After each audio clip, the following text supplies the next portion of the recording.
नमस्कार दोस्तों, स्वागत है आप सभी का डिफेंस स्कोप पर, जहां हम बात करते हैं भारत के मिलिट्री अचीवमेंट्स, डिफेंस अपडेट्स और स्ट्रेटेजिक पार्टनरशिप के बारे में। तो चलिए शुरू करते हैं बिना किसी देरी के। पहली खबर की बात करें तो भारत के डिफेंस इकोसिस्टम के लिए एक और बड़ी कामयाबी देखने को मिली जब आइडिया फोर्ज टेक्नोलॉजी लिमिटेड ने अनाउंस किया कि उनका switch mini UAV integrated battlefield surveillance system Sanjay का हिस्सा बन चुका है। ये सिस्टम इंडियन आर्मी और बीईएल का एक जॉइंट एफर्ट है जो मॉडर्न वॉरफेयर के लिए एक नया बेंचमार्क सेट करेगा। स्विच मिनी यूएवी को इंडियन मिलिट्री के लिए फिट फॉर यूज सर्टिफाई किया गया है, जो ये दिखाता है कि ये बैटलफील्ड में रियल टाइम सर्विलांस और रिकॉनेसेंस के लिए एक ट्रस्टेड प्लेटफॉर्म है। रिपब्लिक डे परेड के दौरान भी इस यूएवी को संजय सिस्टम के अंडर शोकेस किया गया, जिससे ये कंफर्म होता है कि ये बैटलफील्ड में किस तरह से सर्विलांस और टेक्टिकल सपोर्ट प्रोवाइड करेगा। संजय सिस्टम का नाम संस्कृत के विजय शब्द से लिया गया है, जो एक तरह से बैटलफील्ड में विक्ट्री दिलाने का एक संदेश देता है। ये system state of the art technologies का एक एडवांस्ड कॉम्बिनेशन है जो real time intelligence gathering, enemy monitoring और टेक्टिकल एडवांटेज देने के लिए डिजाइन किया गया है। अब बात करते हैं अपनी अगली खबर की। तो बीईएल ने एक नए वीएचएफ रडार यानी वेरी हाई फ्रीक्वेंसी सिस्टम को इंडियन आर्म्ड फोर्सेस के हवाले किया है, जो इंडिया के एयर डिफेंस को एक नया एज देगा। ये रडार एडवांस ऐसा एंटीना टेक्नोलॉजी का यूज करता है जो स्टील्थ एयरक्राफ्ट को डिटेक्ट करने की कैपेबिलिटी रखता है, वो भी 200 किलोमीटर की दूरी तक।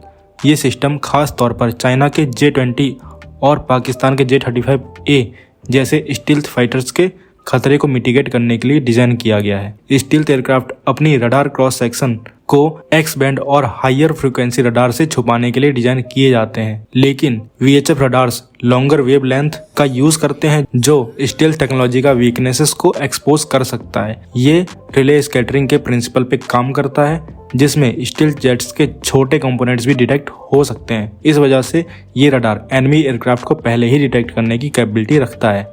वीएचएफ रडार्स प्रिसीजन टारगेटिंग के लिए बेस्ट नहीं होते, लेकिन ये एक अर्ली वार्निंग सिस्टम के तौर पर काफी इफेक्टिव होते हैं। जब एक स्टील्थ एयरक्राफ्ट वीएचएफ रडार के रेंज में आता है तो ये सिस्टम हायर फ्रीक्वेंसी रडार्स जैसे एल, एस या एक्स बैंड रडार्स को हिंट करता है, जो उस एयरक्राफ्ट का एग्जैक्ट ट्रैकिंग और एंगेजमेंट कर सके। ये एक लेयर्ड डिफेंस अप्रोच का एग्जाम्पल है जो स्टील्थ थ्रेट्स को काउंटर करने के लिए क्रूशियल है। इसकी प्रेजेंस से पाकिस्तान के J-35A और चाइना के J-20 फाइटर्स का स्टील्थ एडवांटेज काफी हद तक न्यूट्रलाइज हो सकता है, जो इंडियन एयर डिफेंस के लिए एक बड़ा बूस्ट है। अब चलते हैं अपनी अगली खबर की तरफ। तेजस MK2 प्रोग्राम के अंडर डीआरडीओ ने एक नए कंपोजिट नोज कोन यानी रेडोम का सक्सेसफुल शोकेस किया है, जो भारत के इंडिजिनस एरोस्पेस डेवलपमेंट में एक और बड़ा माइलस्टोन है।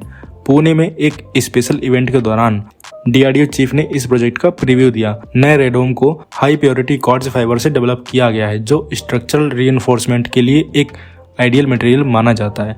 ये सिर्फ एक स्ट्रॉन्गर कंपोनेंट नहीं, बल्कि इसकी इलेक्ट्रोमैग्नेटिक इंटरफेरेंस शील्डिंग भी काफी सुपीरियर है, जो रडार और एवियोनिक्स के अनइंटरप्टेड परफॉर्मेंस के लिए क्रिटिकल होती है। ये इंश्योर करता है कि रडार सिग्नल्स को मिनिमल लॉस हो और पायलट्स को एक क्लियर और प्रिसाइज टारगेटिंग कैपेबिलिटी मिले। तेजस MK2 का ये रडार MK1 वर्जन से काफी कॉम्पैक्ट है। इसका साइज ऑलमोस्ट 10% छोटा है, जिसमें बेस डायमीटर 809 mm और फ्रंट सेक्शन 740 mm रखा गया है। ये एरोडायनेमिक एफिशिएंसी को बढ़ाने में मदद करेगा और जेट की ओवरऑल परफॉर्मेंस और मैन्युवरेबिलिटी को एनहांस करेगा। सबसे बड़ी बात यह है कि ये रडार इंडिया में ही डेवलप किया गया है। तो आप क्या कहेंगे इस खबर के बारे में कमेंट सेक्शन में जरूर बताइए। अब बात कर लेते हैं अपनी अगली खबर की। तो बीईएल के चेयरमैन और MD मनोज जैन ने एक मेजर अनाउंसमेंट की है। उन्होंने कंफर्म किया कि बीईएल एक 25,000 करोड़ रुपए का quick reaction surface to air missile system deal finalize करने के करीब है। ये डील अगले 8 महीने से 1 साल के अंदर कंक्लूड होने की संभावना है, यानी मार्च 2026 से पहले सब कुछ फाइनलाइज हो सकता है। Quick reaction surface to air missile program पहले से स्क्रूटनी में था, क्योंकि 2023 में कुछ टेक्निकल ग्लिचेस और मिशन रिलायबिलिटी के कंसर्न्स रेज किए गए थे। डीआरडीओ ने 2024 में एडिशनल टेस्ट प्लान किए जो सिस्टम की फाइनल डिप्लॉयमेंट कॉन्फ़िगरेशन को वैलिडेट कर सके। ये कॉन्फ़िगरेशन में indigenous RF Sikar, mobile launcher, fully automated command और कंट्रोल सिस्टम और सर्विलांस कम मल्टी फंक्शन रडार शामिल है। QRSAM सिस्टम का सबसे बड़ा एडवांटेज उसकी मोबिलिटी है। ये मिसाइल सिस्टम मूव करते हुए भी ऑपरेट कर सकता है और शॉर्ट हाल्ट्स पर भी एनिमी एरियल थ्रेट्स को डिटेक्ट, ट्रैक और एंगेज करने की कैपेबिलिटी रखता है। इंडियन आर्मी के एयर डिफेंस यूनिट्स के लिए ये एक गेम चेंजर होगा जो ऑफेंसिव फॉर्मेशन के साथ रैपिड डिप्लॉयमेंट और क्विक एंगेजमेंट का ऑप्शन देगा। तो चलते हैं अपनी अगली खबर की तरफ, जो है सैफरन के प्रपोजल के बारे में, जो कि इंडिया के AMCA प्रोग्राम के लिए एक नए हाई थ्रस्ट इंजन बनाने का प्लान कर रहा है। ये इंजन 110 किलो न्यूटन का होगा, जो कि राफेल के करंट M88 इंजन से ज़्यादा पावरफुल होगा। सैफरन का कहना है कि ये इंजन न सिर्फ AMCA के लिए सूटेबल होगा, बल्कि ये एग्जिस्टिंग राफेल फ्लीट में भी फिट हो सकता है और राफेल जेट्स की परफॉर्मेंस को काफ़ी अपग्रेड कर सकता है।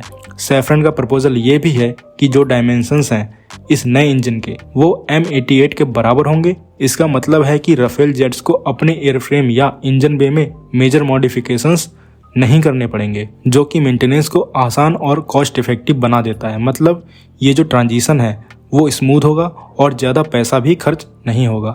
इंडिया के पास अभी 36 राफेल जेट्स हैं और नेवी को 26 राफेल M वर्जन चाहिए। ये जेट्स अपनी ऑपरेशनल लाइफ में लगभग 50 साल तक चलेंगे।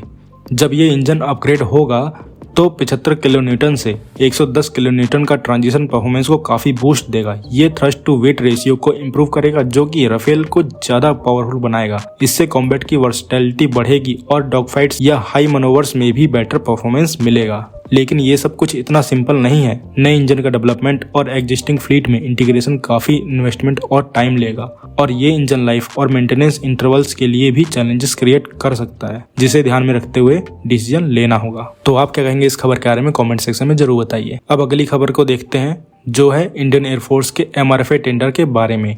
इंडिया का प्लान है कि 110 राफेल जेट्स एक्वायर करें, लेकिन ये प्रोसेस काफ़ी कॉस्टली हो सकती है, खासकर अगर इंडियन एयरफोर्स राफेल के नए F4 कॉन्फ़िगरेशन को चूज करता है। डसॉल्ट एविएशन का ये न्यू कॉन्फ़िगरेशन काफ़ी एडवांस्ड है और इसमें टेक्नोलॉजी ट्रांसफर भी इंक्लूड है, लेकिन ये सारी चीज़ें काफ़ी महंगी हैं। UAE के साथ जो राफेल डील हुई थी उसकी कॉस्ट 80 जेट्स के लिए $16 बिलियन थी। अगर इन्फ्लेशन को एडजस्ट करते हैं तो ये आज के टाइम में $17.6 बिलियन के आसपास होती है। इंडिया के लिए 110 जेट्स की कॉस्ट $27 बिलियन तक जा सकती है, स्पेशली जब ट्रांसफर ऑफ टेक्नोलॉजी भी इन्वॉल्व हो। मिनिस्ट्री ऑफ डिफेंस ने अभी तक एक्सेप्टेंस ऑफ नेसेसिटी अप्रूव नहीं किया है, जो कि डील के फाइनेंशियल एस्पेक्ट को क्लियर करेगा। मिनिस्ट्री ऑफ डिफेंस के एक ऑफिशियल ने ये भी कहा कि ये अपग्रेड्स स्ट्रेटेजिकली इंपॉर्टेंट हैं। अगर राफेल F4 के साथ डील होती है तो ये ऑलरेडी डिलेड प्रोजेक्ट और भी कॉस्टली हो सकता है, जो कि गवर्नमेंट के फिस्कल प्लानिंग को चैलेंज करेगा। अब गवर्नमेंट के लिए ये डिसीजन लेना होगा